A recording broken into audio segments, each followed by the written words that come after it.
I be feeling trippy with me till I on my mind. Yeah, Hello everyone, my name is Jay Money. This is Wait For Every Film. Today we have a special guest in the building. What's going on, man? I'm Day Heat, man. Mr. 43, dear self, man. Hey, he, bro, man. Where you from, man? Where you from, brother? Man, I'm from Boston, man. New England, I rep New England, you know what I'm saying? So I'm not just Mass or not just Rhode Island. I'm everywhere, man. Connecticut, Rhode Island, Massachusetts, Vermont, New Hampshire. Even though they don't want us in New Hampshire, I'm still there. Yeah. For those who's not aware of Boston, so what is life like in Boston? Boston's a city, you know what I'm saying? So it's like pretty much like every other city, you know what I mean? Like it got its different cultures because it's Massachusetts in and of itself is just like rich with culture, and then Boston being the city is even more like people. Obviously, the population is a little bit bigger than what would be on the countryside or us considered a suburb. You know what I'm saying? Yet Boston in and of itself is just filled with a whole bunch of people, like a lot of island people and Cape Verdeans. A lot of people, you go like anywhere else, people like, what the heck is Cape Verdean? People are starting to figure it out now, and then you got people like, Coi Leray and stuff like that. That's identifying with being Cape Verdean or have ancestors or family members that are Cape Verdean, and Haitian, Italians, Irish, Southeast filled with Irish people, but now Southeast filled with everybody, you know what I'm saying? Like Trinidadians, Belizeans, Bajans, just Boston's a big melting pot filled with people, man, you know what I'm saying? Just like any other city, and it's very rich in culture and very rich with people, and there's a lot of racism here, but that's neither. Hey, my brother, man, the name Day Heat, how did you come up with that? How'd you get that? Well, the name Day Heat is like a kind of like it's like a play on my actual name. You know what I'm saying? So my real name's Dante and my middle name is Heat. So if you take out the U-N-T in my name, because my mom wanted to be different, so she spelled my name D-A-U-N-T-E. So D-A-E and then H-E-A-T, upon herself. And so D-A-E and then H-E-A-T. The Heat comes from my middle name, which is Heath, like kind of like Heath Street. So it's H-E-A-T-H, and I just took the H out, and then that's Day Heat. But it also stands for the original enemy, hated everywhere all the time. And original spelled with an A, because that's original, and that's just like a play on words, and then just like just something that we used to do. Like a lot of people who was doing music, they like to break their name down and have meanings for the actual spelling of their name. So that's where that came from. And I had a lot of different last names like Spade, Gutter, and then stay with Heat, especially like after my spitting hot fire, so to speak, and then in the streets kind of spitting hot fire in a different type of way. Yeah, I'm not condoning it now. I'm just saying like that's kind of where the name derives from, so to speak. All right, I know you dropping music out there and all that, so what artists or music influence your music? So the first person I'm gonna say would be my dad, because my dad does music, and my dad, who is Leonville, he's used to be a gospel singer and a contemporary soul singer who is now like does a lot of if he doesn't do his own original music, he does a lot of like covers. So my dad is number one, and Bob Marley, and all the greats, like people just like, I'm from New England, so you got New Edition, even New Kids on the Block. Like I listen to all different type of music, so you know what I'm saying? Like a lot of people influence me, whether it be from old music like the Temptations or new music like D-Thing. Like I listen to everybody, you know what I'm saying? I listen to everything, and I listen to everybody, and all music kind of influenced me, period. All right. Yeah, bro. Give me 5 of your top 5 artists right now, and a couple songs to explain why, bro. So I'm gonna say Lauryn Hill, and the reason the song I'm gonna use for Lauryn Hill, I'm gonna say the Miss. Her album was a Miseducation, but that thing is a song that's needed like right now. You know what I'm saying? A lot of females need to listen to the messaging behind that song, and just Lauryn Hill as an artist is just like super dynamic. You know what I'm saying? And even though it's not impossible, yet kind of a rarity for most males to place females in their top 5. I feel like Lauryn Hill has gained that type of respect musically, at least from me. You know what I mean? I'll say for myself. Another person would have to be Mos Def, because he sings. And he's been doing what a lot of people are trying to mimic today when it wasn't even popular or cool, you know what I'm saying? So like, I always try to give flowers and respect to the people who've been doing it before and that don't get the recognition that they deserve, you know what I mean? So it's like, Drake came out and made it popular, yeah, who was doing it before Drake? Where did Drake get it from? You know what I'm saying? Because that wasn't an original style that he came out with, you know what I mean? Like, so all of that to say, people like Mos Def, and the song for him, I'm gonna use a song that even got me through my bid would be Miss New Booty. You know what I mean? And so that's a song about a dude, you know what I mean, who, you know, just a little bit too thirsty for the I don't want to get you unmonetized, but you know, just a little bit too thirsty. We'll say that. You know. So what artists from your area, like the Bean right now, do you actually like and support at the same time? That's a great question. Artists from my area, I say like 8 Zip, Millyz, Exit Fame, Bia, Coi Leray. I still listening to old, Benzino, mainly when he was beefing with Eminem, because I feel like that battle was hilarious. You know what I mean? And I listened to the greats that came from here, you know what I'm saying? The Ed OGs, the Terminologies. I listen to everybody, bro. And especially, like, if you came from this city, it's, like, gonna be virtually impossible for me to not listen to your music. Even, bro, with the raid, Charlie Jizzle, I listen to him, too. I listen to everybody. You know what I'm saying? Like, can't knock nobody or limit myself or, like, close myself off to no music. I listen to everything. Yeah. And so I know you have in the music scene in Boston and all that, so there's a lot of changes going on, has been happening for the past years.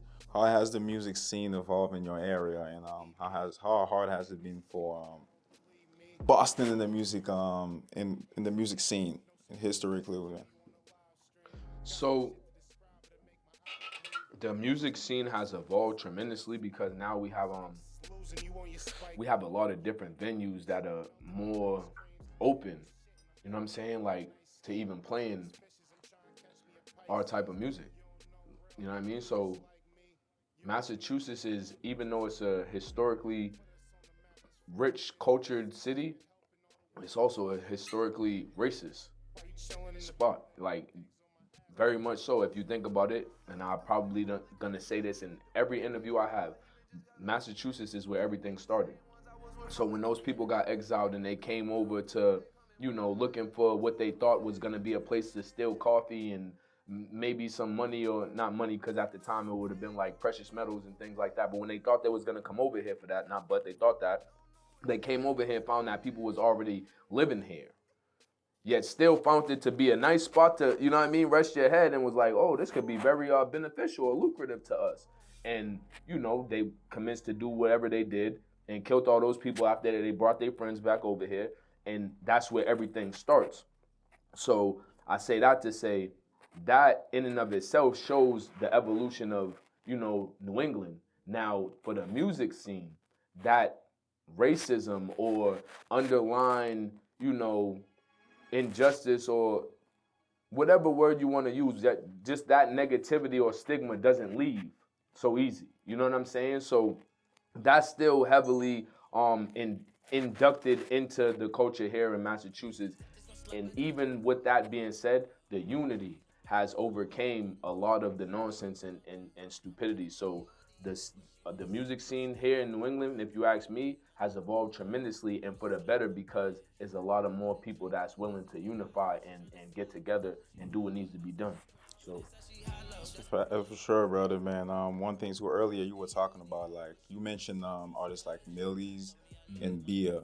So what separates those two artists from the other artists out there right now? I feel like beyond the fact that I'm not gonna point out nothing obvious like they're lighter skinned. I'm not gonna say that. However, at the same time, two things could be true at the same time. What I am gonna highlight is the fact that they work hard as hell.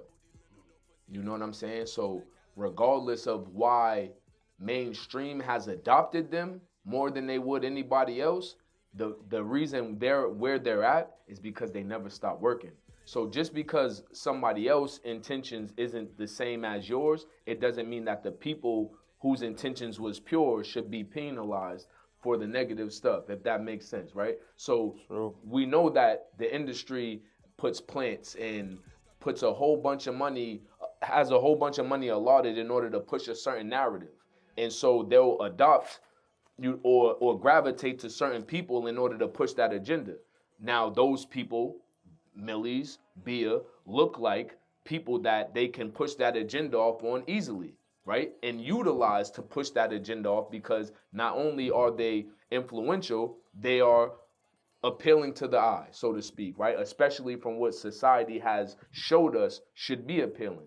We're kind of getting away from that now because a lot of people are starting to have their own ideologies about what looks good and what should be, and even like, you know, bigger women are starting to embrace themselves and feel beautiful. Yet at the same token, we got to still keep in mind that that was a thing. So society has placed certain people in the limelight because it fits what they're trying to push. It fits their narrative, right? It helps to push their agenda. So that could be one of the reasons why they're continuously, breaking the internet or tricking the algorithm so that they get followers and things of that nature. Yet what for them, like to speak for who they are, from what I see as artists, they work hard as hell. So hard work is going to outshine and outweigh everything else. If you continue to work on what it is that you want, you're gonna get it. That's it, bro. And what are your thoughts on like all the rumors regarding Coi Leray right now?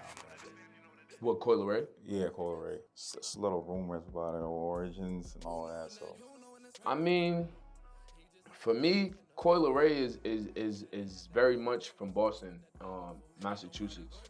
You know, her father is Benzino, so that's widespread knowledge, right? Everybody knows that.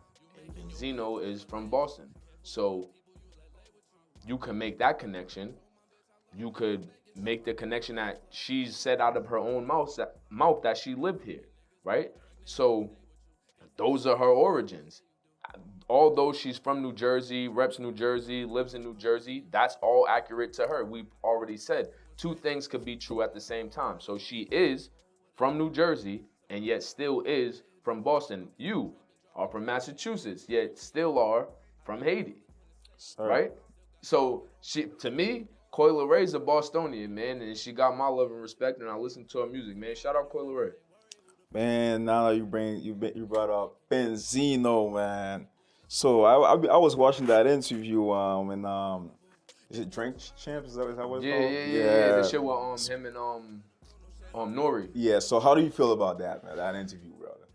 Yeah, that's a nice twist, man, because well, all due respect to, like I said, the unity is helping New England to push our own narrative, right? Because all of these cities, we all got the same thing going on, and we're all just trying to highlight and pretty much document that these things are not just going on in Chicago or Florida or LA, they're going on here too, right? So now, as we're doing that, is a lot of people clearly who are not really aligning themselves with my morals, so to speak.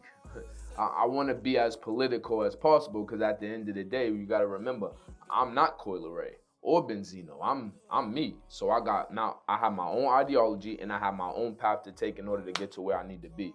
Yet as far as him in the interview, like, I just don't really agree with a lot of the things that were done and that were said.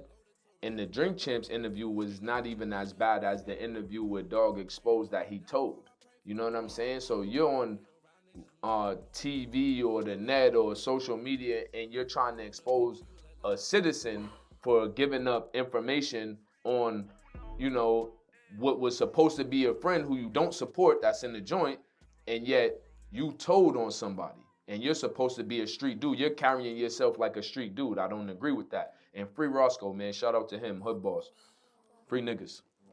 But again, that's a testament to you know what's going on. And to fully answer your question, the Drink Champs interview was disappointing to me because people highlight things in order to paint themselves in a nice light, and all they do for me is just more expose the stupidity that they, you know what I mean, or the agenda that continuously is being pushed by the powers that be. So systemic racism, let's talk about that, right? Systemic racism is kind of a testament to what I didn't really touch on yet, kind of hinted at when I spoke about Bia and Millie. Look at Benzino.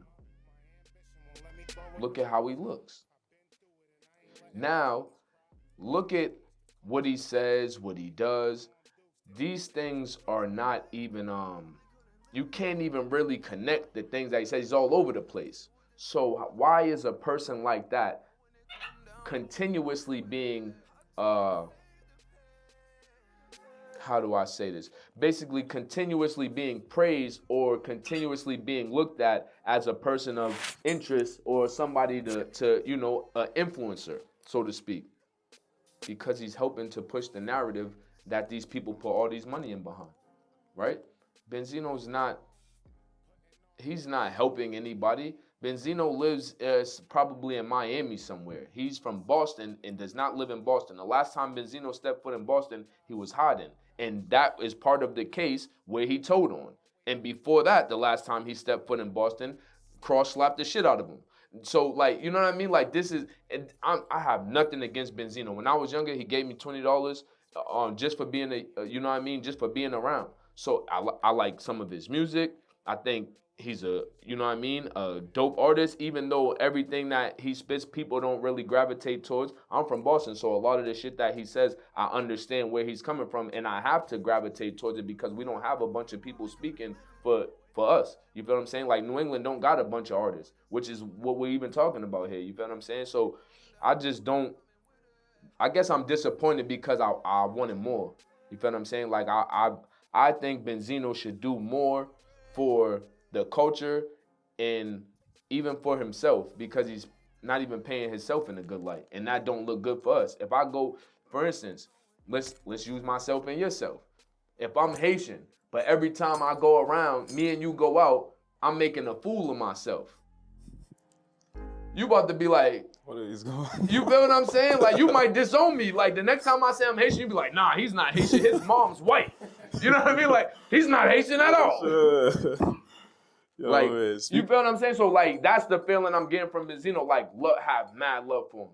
You feel what I'm saying? Yet, what you're doing is disappointing me because I want more, right? Yeah. I need more from you because you're the person who has the platform. You're the person who has the limelight on you. Yet, what are you doing with it? Yeah. By the way, man, do you think, like, the city of Boston, like, actually, do they agree with, like, his narrative and Paul Pierce? Hell no. How could Paul Pierce be a snitch, and you're not a snitch, and Paul Pierce is a basketball player? Let's just set the record straight for that, right? Paul Pierce is a basketball player. That's it. He's not a street dude. He's not a gangster. He didn't say he was a gangster. He's not shooting people. He's not going to jail. Paul Pierce is a citizen. I'm going to use the same analogy that we used before this interview even started. If your mom sees your sister being harmed, I won't use the word yet, being harmed, right? In a manner that the police are to come. And the police ask your mom, what happened to your daughter? Was she harmed? And your mom says yes. Is she a snitch? Absolutely not.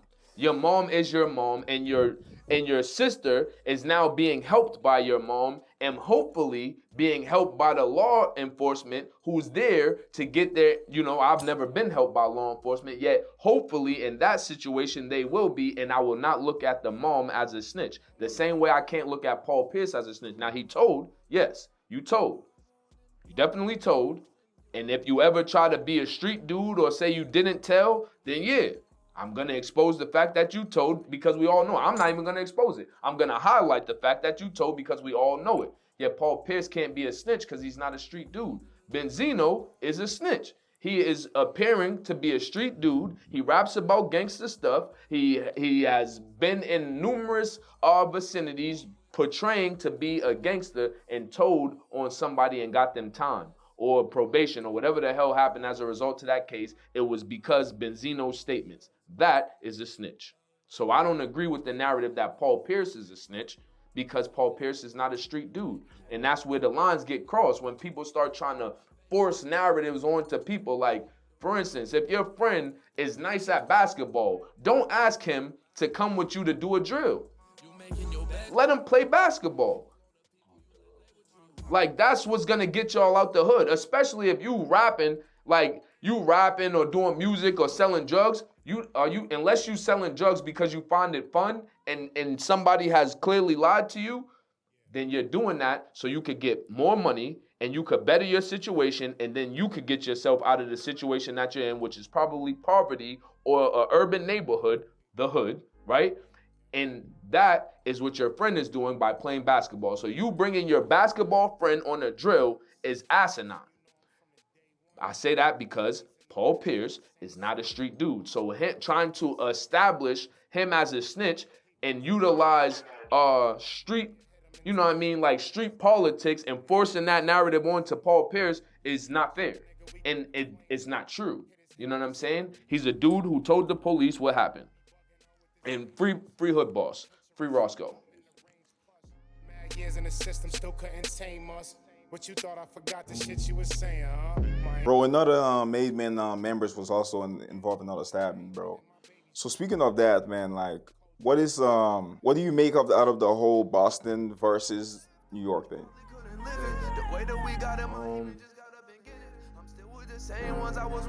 So like as far as like Made Men, and shout out to like Cool Jesus and Twice Style. That's Marco, which is Antonio Saldi. And well, if you know anything about Day Heat, then you should know the connection there. And if you don't, that's your problem. You know what I'm saying? So you know what they say. If you know, you know. As far as Made Men and that, like, that was a while ago. So like, I was like, I don't even know where the heck I was at, even if I was even born. You know what I'm saying? Yet because that was so long ago. Yet with that, I won't speak about the stabbing because, like, you know, we already spoke about Benzino and giving up information, and that's just not my life, right? Yet what I will say is, before I say free Roscoe, again, you know what I'm saying? I'm gonna say that the whole, I don't think there is a Boston versus New York thing, right? Like that happened, and that's an isolated incident. So that happened at a tour. And you know, the Rough Riders and Logs and everybody versus like Made Men allegedly and this and that. And even them, they already like made amends and certain people made songs after the case, and you know what I'm saying? So that's like, that's cool. And I know like a lot of times when it comes to like the Yankees and the Red Sox, people like try to like create the rivalry there. And you know, like shit, that sells tickets, so that's cool. Yet at the end of the day, that's not facts, right? You know, like, especially when it comes to like the inner city and like living in the hood, like whatever they're doing in baseball, that don't got nothing to do with what's going on in the hood. That has not, like, unless that baseball team is your hood hat, cause we from New England, right? In Boston, we don't have to wear colors and shirts and emblems that you know what I mean, from like certain clothing, and we don't do that. It's not colors and clothing, it's hats. Right, it's teams and hats. So our hood would be our team. So we'll wear, like, for instance, I'm not even gonna give you a for instance, because even that, like that's considered in my line of work, snitching. So whatever you don't know, and I can't tell you, right? So yet I will say, as a testament to, you know, people who have the type of intellect that I'm looking for. Because that's what I'm looking for, a certain type of intellect when I'm speaking to certain people, right? I can't speak to everybody. And everybody, what I'm saying is not going to resonate with everybody. I got to know that. I got to accept that, right? Everybody's not going to like me. Everybody's not going to agree with me. Everybody's not going to adopt what I'm saying as a fact. And that's fine. Yet the people who are, those people, I know that they have an intellect that supersedes most people, and they're gonna do their homework. So when you do your homework, you're gonna find out what I'm saying is a fact. And when you find that out, you're gonna find that none of that shit matters. There is no Boston versus New York. If somebody does something to you and you're from Alaska and something happens to you in Florida and the person's from Texas, does Alaska have beef with Texas now? No, they don't. Nobody cares. You know what I mean? And that's the same situation that we're going through on a consistent basis, yet because we're so close in proximity, yet so different and so similar at the same time, people are always trying to compare the two. Oh, Boston is kind of like New York in this aspect, or Boston is kind of like New York in this aspect. So now people are looking at it and they're like, we're not alike. So they're creating adversary situations themselves in order to prove that we are not alike. Yet that's not a situation where it's Boston versus New York. It's just they're New York, different, and we're Boston, different. We're our own stuff, they're their own stuff. And it has nothing to do with a rivalry or Boston versus New York. I don't give a rat's ass if the Red Sox never win again. That has nothing to do with me. And if they lose at the hands of the Yankees, I still don't care, right? That has nothing to do with me at all. Unless I was from, again, I can't even tell you the street I would be from to wear that type of hat. Yet, you gotta do your homework. And I'm purposely saying it like that so you could do your homework. And that way, you'll be able to know a little bit more yourself. And you could, you know what I mean? You don't gotta listen to me. Let's say you don't agree with nothing I'm saying.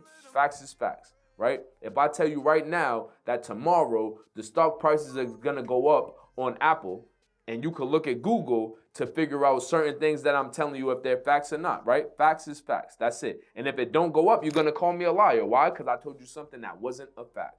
Facts is facts, and bullshit is bullshit, and that's just it. Another thing too, bro, man, there's another situation, man. So how do you feel about New Yorkers after like J5 and Sweeper's team knocked out Mass Native and Lawrence, bro? Let me think about that. Oh yeah, I don't give a fuck. Right? That dude got knocked out in Lawrence. That has nothing to do with Boston. Not to mention, nobody's even saying, and I've already said this on social media. Let me look at y'all right in the face, right? I don't care. Why? The dude who got knocked out had just knocked somebody out. He was only outside of the club because he himself was in a fight and whipped somebody's ass. Whoever that dude is, I don't know. It's not a testament to who's my friend, who's not my friend, who I like more than the other. No. He got knocked out just like the other dude got knocked out. And what does that show you? You win some, you lose some. Who cares? That don't got nothing to do with Boston. That don't got nothing to do with New York. That don't have nothing. They really don't even got nothing to do with me, except for the fact that I'm a spokesperson for Boston, right? Whatever you want to hear about Boston, ask me, and I'm gonna tell you. And there's gonna be some people that agree, and there's gonna be some people that don't. Yeah, most of the people is gonna agree. You wanna know why? Because those are some real motherfuckers, and it just is what it is. I'm not telling you a bunch of crap. I'm telling you facts. Like these is events and situations I was either there for, or Mort Beasley was there for, Arthur Supreme was there for. We was there, right? So I'm not telling you something that I don't know or something that I heard from somebody else. People are using that or pushing that narrative because of something that they heard from a friend or a girl or, you know what I mean, or somebody who has a hidden agenda. There is no New York versus Boston because most artists from Boston are going to go through New York to get to where they need to be. And that's always going to be love. It's never going to be nothing other than that. New York, Boston dudes control a certain, not even just Boston, New England controls a certain level of, you know what I mean, of validation for people from New York and vice versa, right? In order to get to a bigger bag, they're going to have to go to Connecticut. They're going to have to go to Massachusetts. They're going to have to go to Vermont. They're going to have to go to Rhode Island. And they are, right? And when they do, if it was really an issue, we would all know about it. So there's not. So according to, or in regards to the question of Boston versus New York, there's no Boston versus New York. It just is what it is. Sometimes people get their ass whipped from Boston, and the person who whipped their ass is from New York, and vice versa, right? Sometimes people get their ass whipped from New York, and the person who whipped your ass is probably gonna be from Boston. Why? Because we're close as hell. It's only 3 hours to get to New York, so it don't take much to whip somebody's ass. That's it. Let's get to music now, bro, man. The song Love Dead is a wonderful contribution to Boston culture. What does the song mean to you, bro? To me, the song Love Dead means a lot. So it took a lot out of me to write it. You know what I'm saying?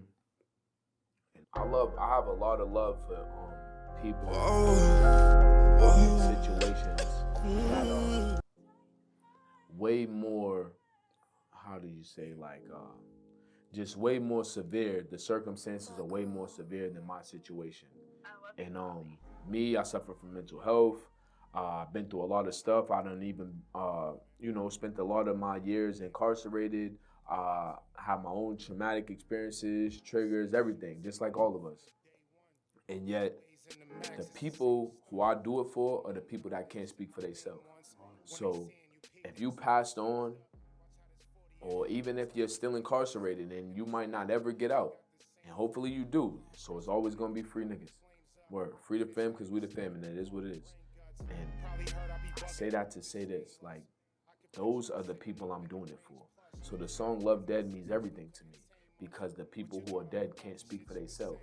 And a man is going to, until he masters himself, he will always be a part of the dead world. And so that's what we're speaking for. Not only are we speaking for those individuals who are a part of that dead world, maybe they had passed on, or maybe they're incarcerated. We're speaking for them because now we have a higher intellect, right? We have gained knowledge itself. So we're not even saying the same things. For instance, you might put on a beat, and Jay-Z says it himself. Do you guys listen to music or do you skim through it? If you're listening to the words, right? Even like, let's take, for instance, the song Take My Hand, right? If you're listening to the actual words, I seen stuff that to tell you, like to describe what I seen would make my eyes bleed. Like, just listen to what he's saying. You feel what I'm saying? If you're actually listening to the words, the message of what the song is about, the actual concept of what the song is about is to actually deter people from the negativity, right? And when it comes to that song in particular, Love Dead, that song, it just means a lot to me. So that song was inspired by a song from an artist that is locked up right now on Free Slot, you know what I'm saying, from The Point. And he has a song, I don't even remember what he calls it. I call it the Dead Nigga song. And excuse my French and my ignorance, because I don't really like to call brothers niggas. Yeah, that is what I called it. You know what I'm saying? I'm just gonna be real. And he brings up everybody that passed away from Boston, and it doesn't matter where they're from. You know what I'm saying? Whether it's his beef, the beef of the person who he said prior to the, you know what I mean, in the last lyric. And that song inspired me so much that I said, you know what?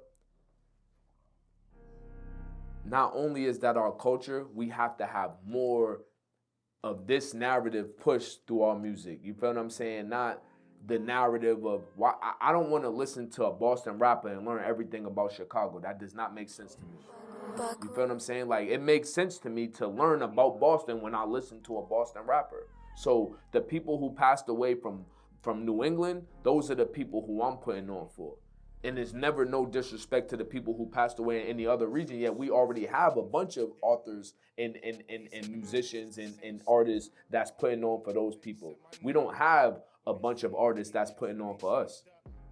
And that's what we're missing, and that's what I'm here for. That's what 43 AD is. We are band.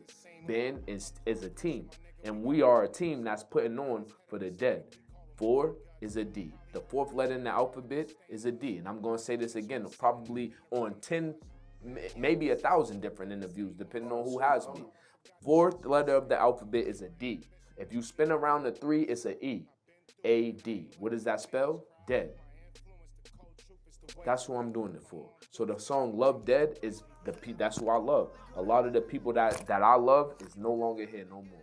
So I have a bunch of love for the dead. That's why you don't hear me talking about smoking on nobody and peeing on people's grave or none of that crazy, desecrating, disrespectful stuff that people are doing to the people who passed on. Because if you passed on, bro, like, you deserve a level of respect that supersedes whatever the rap industry has to, you know what I mean, to show or is illustrating for us. That ain't it. You know what I'm saying? And that's what that song means to me. And that's why that song, I'm gonna keep pushing it. And even right now, I'm getting a little bit like broken up about even articulating myself about the song because it means a lot to me. You know what I'm saying? And it should mean a lot to Boston culture because that is our culture. The Adidas, dogs, repping for the people that passed on. That has always been us. You feel what I'm saying? And again, we go back to when it first started. All them Indians didn't die and people was like, oh, you know what? Let's go rock with John Smith now. Fuck them Indians. Nobody said that. Them Indians made memorials. That a lot of the Indian culture is still deep rooted in Massachusetts and America, and people don't know it, right? Why? Because those were the first people who were here. When those people came and settled and tried to kill and pillage and did all of that stuff, then people already had a culture here. And part of that is so deep rooted that it's still here. And one of those things was having love for your ancestors. Rituals that were pretty much in homage, right? Paying homage to people that passed before you ever even step foot on the earth. So I'm not gonna ever, I don't care what nobody else do. Me personally, I'm never, ever going to get that loss or you know, messed up in translation. Never. You feel what I'm saying? And that's what that song means to me. It means a lot because that's New England culture. Not just Boston, not just Massachusetts. That's New England culture. Because if a person gets locked up from Connecticut, he's gonna say on dogs. I promise you. I promise you he is. Speaking of that, what does On Dogs stand for those who don't know what On Dogs mean, man? Dogs was actually like symbolic because people who wore Adidas were rebels. So you had a lot of people who were wanted to get fly at the time because it came out around late 70s, early 80s. And for people who didn't know about it even then, let's just say mid 80s, right? Because that's when you would have seen all of the drug dealers and all of the people who was, influential people in the hood wearing Adidas tracksuits and Adidas and top 10s and all of this. And that's where the dogs came from because they called Adidas 8 dogs. Wearing the Kangos, right? You had a Kango crew. But the original crews in Boston wore Adidas. Corbett was one of the first hoods in Boston. They wore Adidas. Why? Because people who came from other states and other towns were wearing Uptowns. What do they call them? The Uptowns are also called Air Forces, Air Force Ones. People were wearing those, and to rebel, people from Boston wore Adidas purposely to basically be like, we got our own shit. You feel what I'm saying? We're different. We don't care about that. And so again, they called Adidas A-Dogs, and then everybody started saying On Dogs, which meant to their Adidas. But the reason it happened is because somebody had passed away. So it was like a metaphor. At the same time that it meant Adidas, it also meant the people that passed away because they made a the word I'm looking for is amen. That's why you're here. The word I'm looking for is acronym. And More Beezy said that. So acronym. DOG stands for Dead Original Gangsters. So now some people say Dead Dogs, which only means dead original gangsters. That was actually a spin on that people put in the mid-2000s. The younger generation, my generation and a little bit younger, started saying Dead Dogs. Yet Dogs was already had dead in it because it means dead original gangsters. And it comes from rebellious people who didn't want to be like everybody else and wear Air Forces, especially at the time where God and Supreme had came over from New York and took over OP. They were called the New York Boys, right? Why? Because they was from New York. What did they wear? They wore Air Forces. They wore nothing but Nikes. So the people who were still in, and they took over Orchard Projects, the movie, you look it up. You don't never got to believe nothing I say. You look up on Google, you look it up, you look up the movie. There's a movie, In Too Deep, right? And the movie In Too Deep, it was so crazy. This is how sneaky and this is how sneaky systemic racism works. That they did not want that movie to bring down the property value or to shed a light on Boston that wasn't the narrative that they wanted to push. So they made that movie about Ohio. Yet that story had all the original names, right? So it's very obvious. Even the DA was Daniel Conley. That's the DA from Massachusetts. You look it up. You don't never have to believe nothing I say. You look it up. And now when you look it up, you're going to find Supreme. Again, free niggas, and Supreme is out now. I'll call him after this. Either way, you'll look it up, and God is a person who took the original person, him, Supreme, and his crew. They took over Orchard Park, and they made a part of Orchard Park. It was called the New York, like the New York side of Orchard Park. And so the people who, the bumpy roads and the rest of Orchard Park, they all wore Adidas, right? So I'm telling you that to tell you the song, not even just the song Love Dead, but just On Dogs in general, is so deeply rooted in Boston, in the history of dogs and on dogs, and you know, it's just so deep rooted, and people have passed away, gave their life for it, or people have, even if they didn't pass away, still gave their life for it. It's dudes sitting in prison right now that tried to keep that, you know what I mean? Like to try to keep, you know, just keep that integrity for what On Dogs meant, or what dogs meant, or the culture of Boston, and all of that, and to not bring awareness to that or to not highlight that would be doing a disservice to myself and New England culture. I'm not just gonna say Boston, because again, we need the unity is what 43 AD is pushing. That's a band, we pushing unity. So New England as a whole, that's what we are pushing. And to do that would be doing a disservice to all of us. So no, that song means a lot to me. On Dogs means a lot to me, and that's On Dogs. So why did you choose the song Free Unos as a breakout track out of all the tracks, bro? That's a good. The song Free Uno, man, that song means a lot to me. So just like Love Dead, it's just something that was near and dear to my heart. Like I don't rap about designer and getting money and having a bunch of like materialistic shit. Excuse me, pardon myself. I don't rap about that because that's not my life. Like I spend more than half my life incarcerated.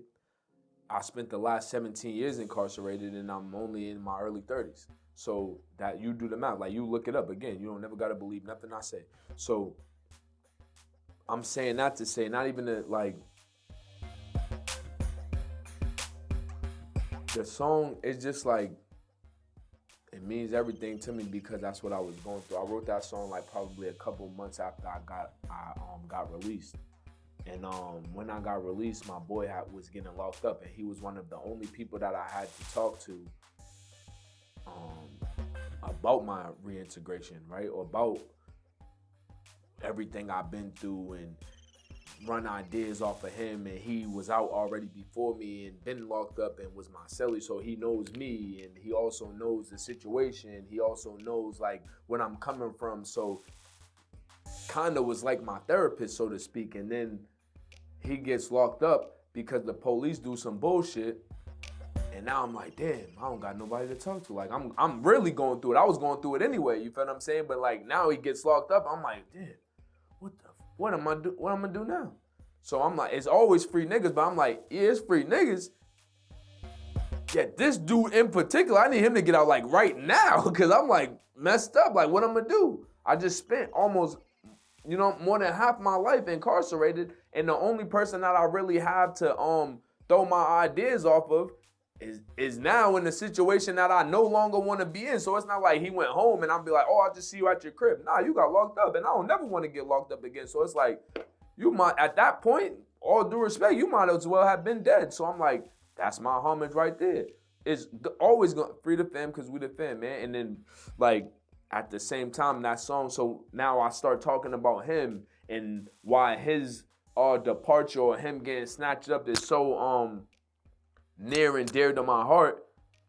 And then everything that transpires because I can't talk to him, because I can't bounce my ideas off of him, because he can't give me the information or the you know what I mean, like he can't be there to even help me to just be like, yo, bro, you know what? I get it. Even if it's not even information, just to hear. He can't even be a shoulder to lean on or a helping hand, a ear, nothing. He can't be nothing because of the situation now that he's faced with, and then now it still affects me because now since he's not there to help me, I gotta go through it myself, and I only have my own thoughts. You know what I'm saying, to pretty much deal with and go off of, and that's what the whole song's about. Me basically coming to terms with coming back into society and learning that, you know, society is not what you think it is, and the women in particular. So I just had a daughter. You feel what I'm saying? My daughter's 1, you know? And I don't got this support dog for no reason. Like, I'm going through it, bro. You feel what I'm saying? Like, I won't even get into it. You listen to the music, you know I'm legitimately going through it. So that song is I want to say pain because I'm the king of pain, yet it's just more than pain. It's just, that's what it was. Like, that's what I was going through. So that song I chose to be my breakout song because I could perform it and sing it so easily because it's a consistent reoccurrence. By the way, do you have any videos out right now, so? Yeah, so you look out, Love Dead is a video. Free Wuno's about the video is about to drop the same way Take My Hands about to drop. We're teasing you guys on purpose, so don't ask me when is it coming out, because I'm gonna lie to you. Now, all right, you're right. I'm not gonna lie to you, but I'm not gonna tell you the truth. I'm not gonna tell you it's coming out on May 5th this year, because I don't know when it's coming out. You know what I'm saying? So you just gotta stay tuned and pay attention and listen, and when eventually you'll figure it out. Pop up at these shows or something, man. You know? I don't know, but as far as the music, we're gonna keep doing it.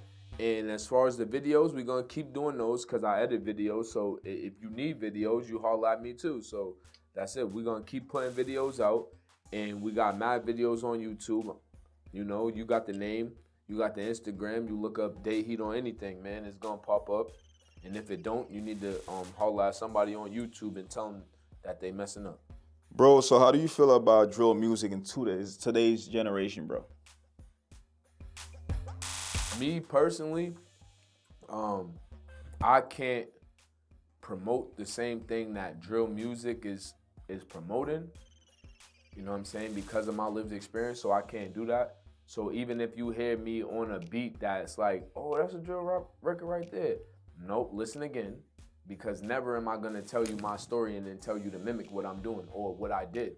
I'm gonna tell you I went through that. It did not work for me. Please don't do that. You feel what I'm saying? So drill music for me in that sense is not something that I'm really promoting or condoning in. Yet at the same time, it's like, if you're living what you're talking about, it's nothing I could say. Like, that's your life. So you could say, like, dudes is gonna say whatever they want, and my opinion is irrelevant.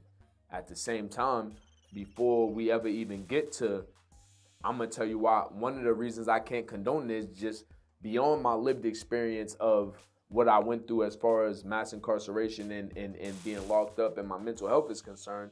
I witnessed people who was doing drill rap before drill was even the name. You feel what I'm saying? Like, and we pay attention to all of the people that came out of Massachusetts or would have came out of Massachusetts and what happened to them. Just pay attention. You feel what I'm saying? Like, so before drill rap was ever a thing, we had solo entertainment in late 90s, early 2000s. And these is dudes that was whacking shit. You feel what I'm saying? Dudes was never even thinking about saying nothing about drill or, yo, let's rap about this. And it was either gangster rap or dudes that was rapping some stuff that they was really living. And them solo entertainment dudes was rapping that. If you pay attention, you look this up. Again, never got to take my word for it. You should. You don't. KG, Gangsta 4-5, Guns, Homie. That was solo entertainment. Look up there's a old DVD called Flows from the Gutter, and some of their footage is still on YouTube to this day. Gutter Fam? These dudes? No, not Gutter Fam. Flows from the Gutter. You look up Flows from the Gutter, and some of that footage is still on there, and you'll see KG. One of the videos is KG, Gangsta 4-5, Guns, and Homie. They're all in it. All the solo people, right? May they all rest in peace. How do you, brother, man? We've been talking about artists, music, and all. Any advice you have for any upcoming artists? Not just upcoming, but any artists out there right now. Any advice you have for them, man? Or a message you want to hit them with?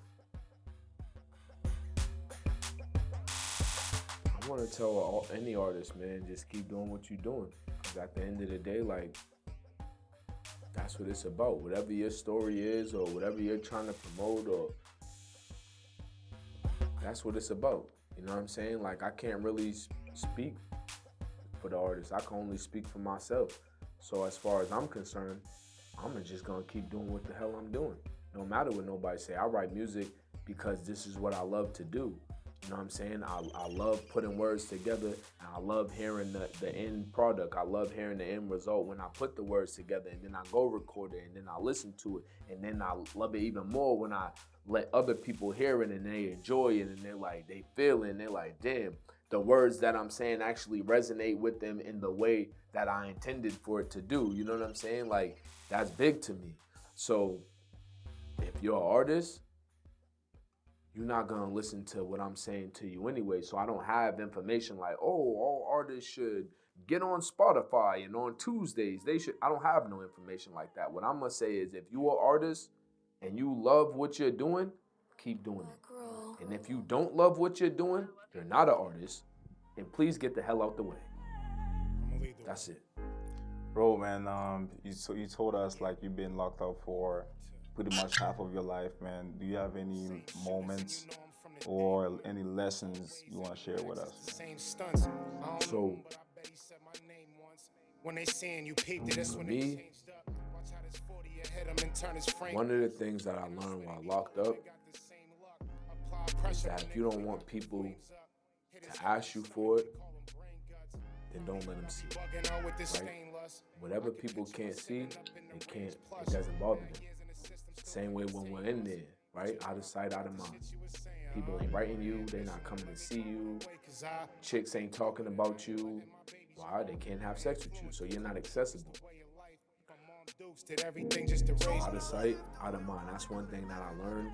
That's one thing that I hold near and dear to me, and I feel like notable. As far as notable, like, I was locked up with a lot of people, from the Craigslist killer to Aaron Hernandez. You feel what I'm saying? Who was actually my neighbor. And anybody who ever been in prison, having a neighbor, I was in a single cell, so having a neighbor is like having a cellie. Like, this is the person I'm sharing toilet paper with, I'm telling my stories to through the vent. Like, you feel what I'm saying? Like, he's going to get my trades, especially because at the time I had my knee was messed up. So he's going to get my trades even when I got, like, my boys like Drano, like, oh man, your knee's fine. Yeah, ain't nothing wrong with you. And like, this dude I don't even know from a hole in the wall. And I could be like, oh, starstruck or feel a certain type of way because he was on the Patriots or whatever the case may be. Nah, we all in it together. You feel what I'm saying? So notable moments is things like that for me. Like, I noticed that even in the darkest of places, like, unity is gonna outshine everything. You feel what I'm saying? Because when you're in there like that, like a place like that, and you just look at me in more BC situation, right? Like, that's we not doing everything that we doing and had just met each other and was like, oh, you rap, I rap, cool. Nah, we doing everything we doing and continuing to doing everything we doing because of the shit that we've been through, like our lived experience, everything that we shared together. Like, we was really in the trenches together, really locked up together, really on the unit together, really not in PC together, really whipping niggas' ass in the hole, talking to each other through the door together. You feel what I'm saying? Like, this is what we was doing. So, like, when it comes to that, I just want people to take, like, just listen to the music, man. So notable moments, I got a lot of them. You know what I'm saying? But I'm not gonna talk you to death. I got a lot of notable moments. I know a lot of notable people, and all I want you to do is just listen to the music, man. So while you were in there, man, I know, like, so while you were in there, bro, is there any, like, to make time pass? Mm-hmm. What was your, like, what are certain things you do to, like, stay positive and to get the time back? I would write. I used to write, and this ain't no commercial, so we ain't showing no labels, but, you know, I was in there making hooch, and and drinking. Be honest, you know what I'm saying? Yet, more than anything, I was in there trying to learn myself, especially reading books, because it's very widespread in there that messages that they told slaves, because mass incarceration and slavery is there's a thin line, right? And people would be in there and they would say things to each other like, if you wanted to hide something from a nigger, not N-I-G-G-A, N-I-G-G-E-R, if you wanted to hide something from a nigger, you put it in the book. So dudes is in there purposely reading because we were the niggas of the world, right? We were the slaves of the world, right? And I would read, and I would listen, and I would talk to people who had way more knowledge than myself, and I would learn from them. And I would talk to them too, and I would annoy them because I got Tourette's, I suffer from mental health. The way I learn is you gotta say things to me twice. And so I would annoy them the same way I annoy everybody else. Yet I was listening and I was learning. And the whole time I was in there, I was learning. And I was listening. And I was paying attention. And that's how I got through. I just kept learning. And I kept listening. And I kept thinking. And I kept creating. I kept writing. And I kept dreaming. And I kept on saying to myself, eventually I'm gonna get out. And now I'm out. You feel what I'm saying? And as a testament to what I went through and who I am today, it shows you, like, just keep working. Because whatever you want to do, you could do it. And here I am. Like, dudes is like, oh, you look under the comments when we put this out. Dude, you almost 40 years old. You still want to be a rapper? Nah, honestly. It's a lot of haters out there, man. But let's keep it real. That ain't, to me, that you 100% right, because there's definitely a lot of haters, especially in New England culture. I feel like New England and Farouk is like the two biggest places where hate is so prevalent as part of the culture, right? Farouk, yeah. So you can't make it out of Farouk. They like, if you start rapping, historically, if you start rapping and making it, dudes have got murdered. Right before it was like, oh, change drugs is right on top. Stack bundles, change drugs. Like this is historically proven things that have happened. So I say like, that's it. Like, me personally, not only do I not want to go out like that, I just want people to take away, like, one, listen to the music, and two, like, what I did in there is why I want you to listen to the music. So I was in there and I was learning, and I want y'all to know what I learned. So you gotta listen to the music. You feel what I'm saying? You gotta listen to the music, bro. And if I could do it, man, anybody could do it. Bro, serving all that time, man, in that jail, prison, man, take us your last 10 days, man. I know there's a lot of haters inside. You probably want to keep your stuff on the low. You don't want to tell nobody because you don't know people's intention, man. So the last few days inside behind the bars, man, how was it like for you, man? So my last few days, I was in a hole. My last few days I spent in a hole because I got into a fight over administration trying to tell people in Newman that they had to wear their scrubs. So I was leaving. And most people, when they leave in prison, they don't give a rat's ass about nothing the administration is saying, because you going home. Like, that's not even going to affect me. I'm going to be home. Y'all got to wear y'all scrubs on A1. I don't care, because I'm going to be home. No, that's not how I felt. I was there so long that even at home, I'm still thinking about it. I ask people, to this day, I ask people, like, yo, they got to wear their scrubs on A1? They're like, nah. And I laugh and I smile. You want to know why? Because that's why I went to the hole. I got into a fight with a dude for telling him not to put his scrubs on. Don't put your scrub top on. Because again, you're going to keep hearing it. Unity. If we don't band together, we got nothing. That's the only thing that the system respects, right? They told South Bay, they told Nashua Street, they told the DOC, yo, you got to do this with your facilities. And you know what they say? Eat dick and die. You want to know why? Because we do whatever the fuck we want. We unified. We got a union. You come over here with that bullshit. We don't care. You're the judge? Cool. Good for you. We're not doing nothing you're talking about because we got a union. So they do whatever the hell they want. So that shows you right there. Not only do other people respect unions, because think about it. If 3 dudes come up to 1 dude, who do you think's gonna win? The 3 dudes. So not only do we as individuals respect unions, so does the system. You unionize yourself or you create a union and the system says, yeah, you should do this.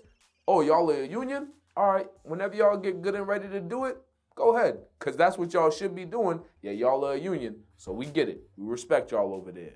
You feel what I'm saying? And so my last 10 days, I spent making sure that other people were aware of that, right? They told y'all gotta wear y'all scrub tops when y'all came out to rec in order to talk on the phone. What the fuck do you need a scrub top to talk on the phone for? No, that was them trying to implement their authority to have people be way more uncomfortable than they needed to be in a situation that was already uncomfortable. Nah, I wasn't going for that. So I asked somebody, not told them, because I'm not super duper crazy tough. I'm not the biggest dude. I'm not the gangsterest dude. I'm not none of that. I asked them, yo, please don't wear your scrub top, and none of us are gonna wear our scrub tops, so that way administration will know to leave us the fuck alone when it comes to these dumbass scrubs, because we're not wearing them. And he put his scrub top on and basically told me to go fuck myself. So we had to shake some furniture up. That was it. My brother, man, just talking to you, man, I can feel that you've been through a lot, man. I can feel it, man. So when this interview dropped, man, a lot of people will be watching it, man. So yeah. Anything specific that you want them to take out of this interview, bro? One,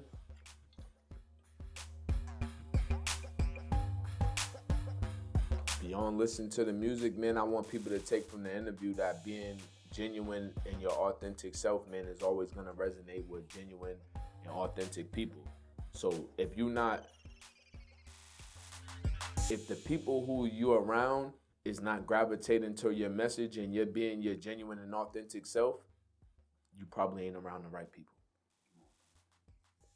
That's it. I don't really got a lot, man. You know what I mean? Like, it is what it is.